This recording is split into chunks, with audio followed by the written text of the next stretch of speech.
Christ is our example of love. Because in verse 16 sa 1 John chapter 3, gipakita sa Ginoong Hesukristo ang iyahang dako nga gugma nga nihi kanato. Ingon ang verse 16, atong basahan pa ko sa pinaagi ni kita nahibalo sa gugma nga siya mitahan sa iyang kinabuhi alang kanato ug kinahanglan nga kita magtahan sa atong kinabuhi alang sa mga igsoon. Sa diha nga miingon ang iyang amahan nga kay gihigugma ko ang kalibutan ug tungod niya na akong ihatag ang akong buktong anak aron ang tanan nga motuo kaniya dili mamatay kun dili makabaton og kinabuhing walay katapusan. Juan 3:16. Nagpabilin lang ba siya anang iyahang gisulti? Ego lang ba siya namulong? Wala ba siya nagbuhat? Iyahang gipamatud-an ang iyang dako nga gugma nganhi kanato. Kaya ang kalibutan nag-iskutan diri kita ni na mga tao. Dili kining pisikal na kalibutan. Dili kining makita nato nga kalibutan, hulagway sa kalibutan. But kita ni na mga tao nga gitawag diri og kalibutan. Ingon sa Ginoo, kay gihigugman nako ang kalibutan ug tungod niya na akong ihatag ang akong bugtong anak aron ang tanan nga motuo kaniya dili mamatay kun dili makabaton og kinabuhing walay katapusan. Now kung ang God the Father ego lang to niya gisulti ug wala niya gipakita diha sa iyahang buhat. Maluwas ka kita? Wala. Dili ta makaangkon og kaluwasan. Kay dapat dunay action na buhaton ng Ginoo. Ug tuod man iyahang gibuhat ang iyang gisulti. Giunsa niya pagbuhat? Gisend niya si Jesus Christ nga natawo sa usa ka birhen nga babae nga si Maria nga mao ang inahan. Og nahimugso siya ingon nga 100%, 100% nga tao. Nagkatawang tao si Hesukristo aron lang mamatay, mapaagas niya ang dugo. Ha? Timan-an nato 100% si Jesus Christ tao og 100% si Jesus Christ Ginoo. Ha? Dili purely tao gid na 100%, kundi 100% tao si Jesus katong naa siya diri sa kalibutan. Og 100% si Jesus Christ Ginoo katong wala pa siya diri sa kalibutan. Nganong inana? Tungod kay kung si Jesus Christ dili siya magkatawang tao, dili man moagas ang dugo siyang lawas, di man siya makabaton og emosyon na masakitan, sa diha nga siya latiguhon, nga siya biay-biayon. So tanan nga gibati nimo, gibati ni Jesus Christ. Mao bitaw tong sa diha nga hapit na siya mamatay, hapit na sa dakpon og taralon sa hukmanan. Niadto siya sa garden sa Getsemani og nagampo siya sa iyang amahan. Sa diha nga nagluhod siya nga nagampo may miagas na blood og singot sa iyang lawas niya nga hilabihan kasakit og niingon siya, amahan ko, Ginoo, kung mahimo kuha kini. Kini nga sakit nga akong gibati, pero dili ang akong pagbuot may matuman, kun dili ang imong pagbuot may matuman. So kung si Jesus Christ, dili to siya tao, niadtong panahon na, dito siya mubati og sakit. Bisa pag ilansang to sa cross, dito mubati og sakit. Pero tungod kay tao siya, niadtong panahon na, hinungdan nga dabatyagan niya tanan nakasakit nga nasinati nga pagabation sa tao nasinati gyud niya. Now kung wala kipakita sa iyahang amahan ang dako niyang gugma nganhi kanato, wala to niya gipadala si Jesus Christ diri sa kalibutan aron mamatay.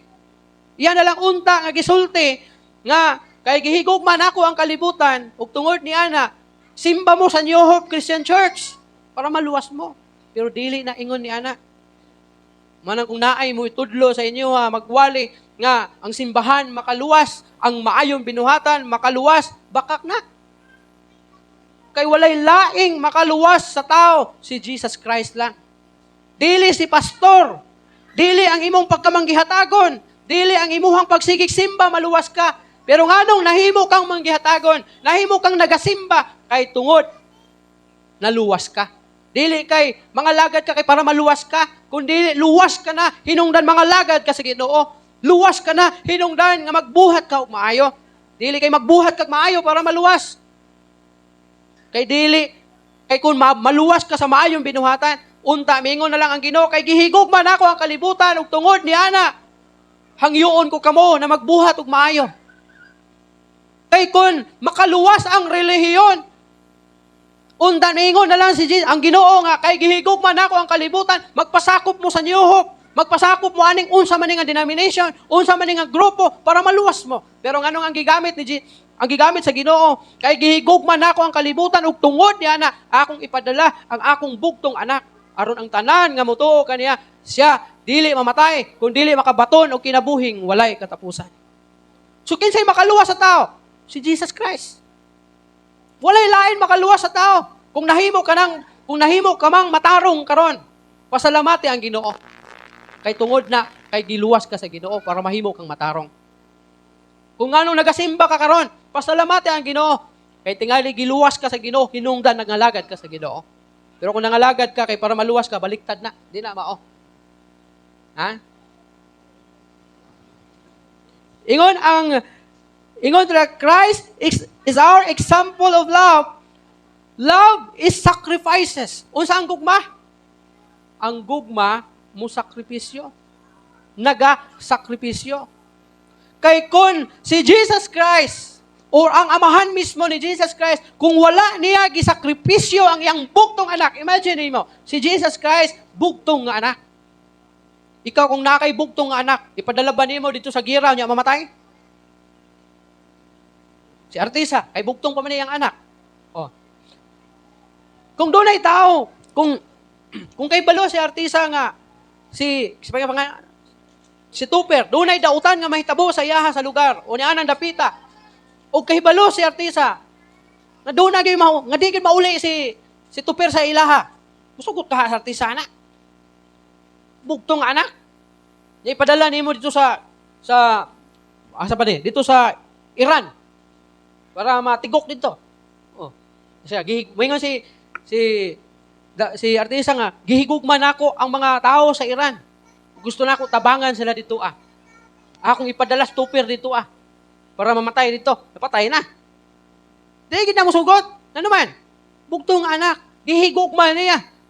Gihigugma sa ginikanan. Pero ang God the Father, sa diha nga mingon siya kay gihigugman nako ang kalibutan. Kisa yang gisacrifice iyang bugtong anak. Og even si Jesus Christ, kabalo siya nga mamatay siya. Ha? Kay ang bugtong kabayaran sa atong sala, mauman ang iyang kamatayon. Si Jesus na gyud ang makaluwas nga ni kanato. Ingon gani ang John 14:6 na siya gingon. Ha? Ako ang dalan ug ang kamatuoran, walay makaadto sa akong amahan kung dili pinaagi kanako. Kisay dalan para makaadto sa langit? Si Jesus. Nabay gipanganlan diha nga tarpulano? Nabay pastor diha gipanganlan o kinsang tarpulanuha ang gipanganlan dira para mahimong basihan, para malangit ka? Si Jesus Christ. Ingon sa, ako ang dalan ug ang kamatuoran. Walay gisulat dira nga ang baptis ang kamatuoran, ang New Hope ang kamatuoran, ang inaani nga relihiyon ang kamatuoran, kundili ako. Adili si pastor, kundili si Jesus. Ako ang dalan ug ang kamatuoran. Walay makaadto sa akong amahan, kundili pinaagi kanako. Ang gugma, usa ka sakripisyo. Naigsuon, kung gihigugma, usab nimo si Kristo, kay si Kristo man ang atong example sa paghigugma. Ingon nga Kristohanon, andam ba ka mo sakripisyo tungod sa imong gugma sa Ginoo? Ha? A Christian sacrifices worldly desires to obey God.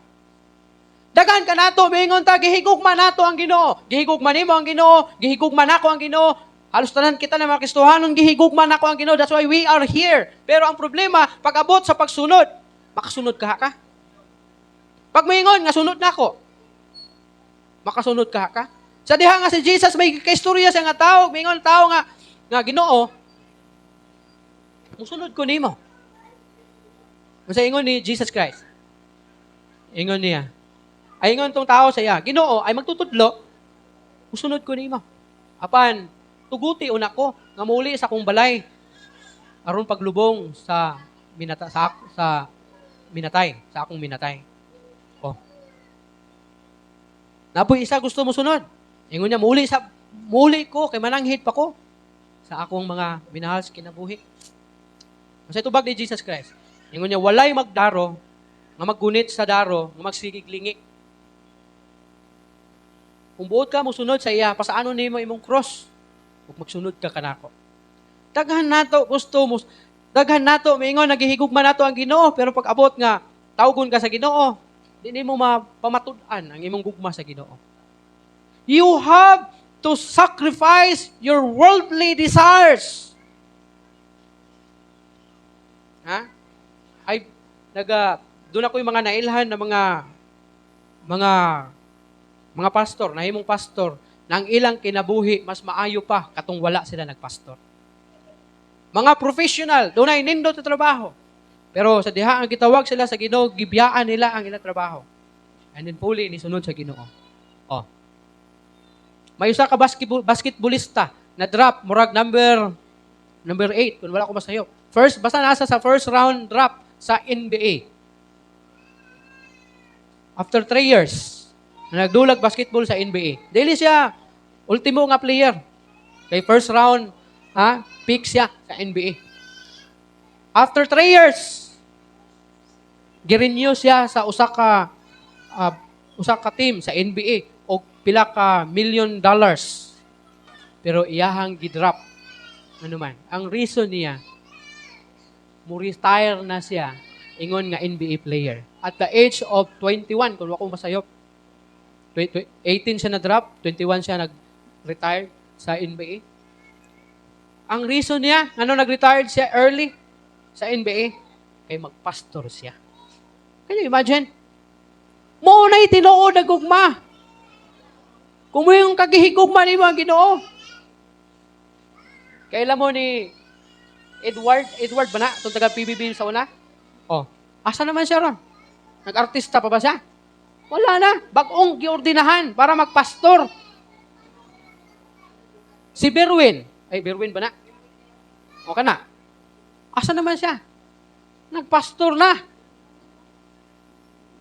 Kung giingon nimo nga gihigugma nimo ang Ginoo, you need to sacrifice your worldly desires to obey God.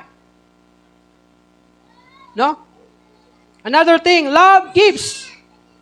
Kay gihigugma sa Ginoo ang kalibutan kinsa iyang gihatag. Gihatag niya ang bugtong anak na si Jesucristo because that is the meaning, the ultimate meaning of love. Love gives. Dapat andam tang muhatag sa atong kusog-usab kung gihigugma nato ang Ginoo. Andam tang muhatag og panahon kung gihigugma nato ang Ginoo. Andam tang mualagad sa Ginoo kung gihigugma nato ang Ginoo. Manang pag Domingo, andam kang musimba kay gihigugma nimo ang Ginoo. Andam kang muhatag og panahon sa mga aktibidades kay gihigugma nimo ang Ginoo. Another thing, love serves. Unsa ang gugma mualagad, meaning kini nga gugma ang tinuod na gugma andam muhatag bisan walay balos. Andam mo alagad, bisan walay balos. Kay mo serve bang ka. Di lang ang pag-serve kay mo kanta. Di lang ang pag-serve kay magtudlo, o magwali, o magtugtog. Kundi tanan na pamaagi, nga sa tanaw nimo makaalagad ka sa Ginoo. Pag-alagad na siya sa Ginoo. Kay numdo mo atong usa ka story nako diri nga si Sarah. Ha? So diha nga nag-appeal siya og Sunday school ang usa ka bata nga ginganlan og Sarah, siguro 6 years old or 5 years old ang mga bata.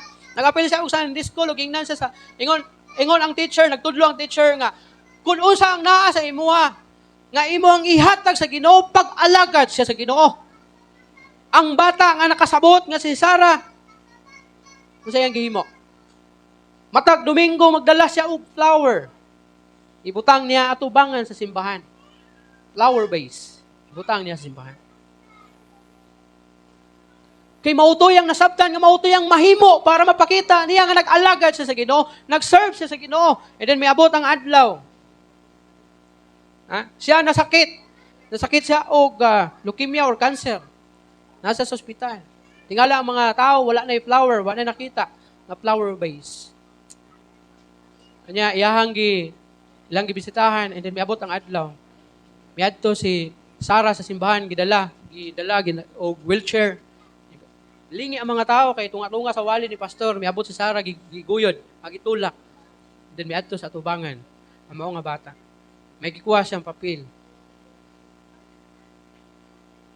Unya ay mi kuha siya og bulak ug ibutang niya sa water base. Nya miingon siya. Kini ang pinakadako nako